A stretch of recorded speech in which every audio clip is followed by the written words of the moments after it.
నమస్తే స్వరాజ్ న్యూస్ కు స్వాగతం.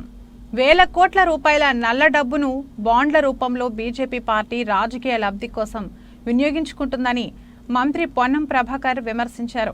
హన్మకొండ జిల్లా ఎల్కతుర్తి మండలం పెంచికల్పేట గ్రామంలో శ్రీరామనవమి వేడుకల్లో మంత్రి పొన్నం ప్రభాకర్ పాల్గొని ప్రత్యేక పూజలు నిర్వహించారు. అనంతరం మాట్లాడుతూ రాముడి లాంటి పాలనా దక్షత తమ ప్రభుత్వానికి ఇవ్వాలని శ్రీరాముడిని కోరుకున్నట్లు వెల్లడించారు.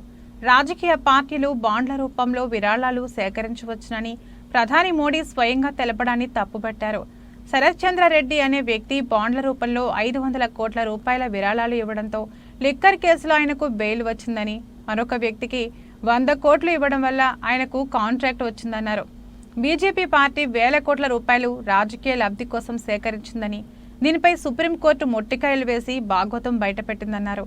నల్ల డబ్బు ఉన్నోడిపై చర్యలు తీసుకోవాల్సింది పోయి బాండ్ల రూపంలో సేకరించిన నల్ల డబ్బు మీ దగ్గరికి వస్తే తెల్లగా అవుతాయా అని బీజేపీ అగ్రనాయకులను ప్రశ్నించారు.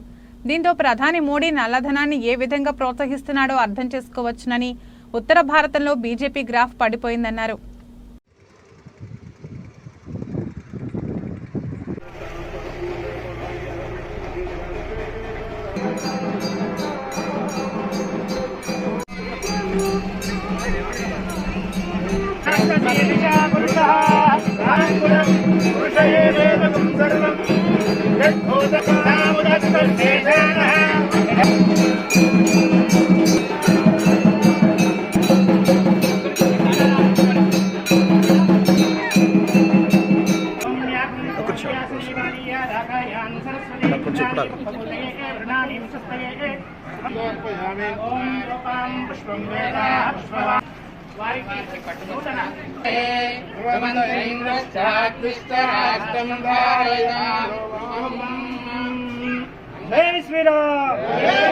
सीतारामचंद्र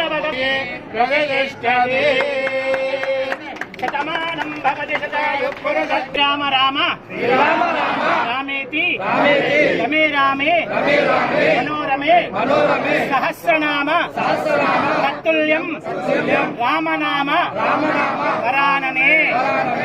ఒక్కసారి శ్రీరామ శ్రీరామ అనుకుంటే విష్ణు సహస్రనామాన్ని చదివినంత పుణ్యం వస్తుందన్నమాట. అందుకే బలో సీతారామచంద్ర భగవానికి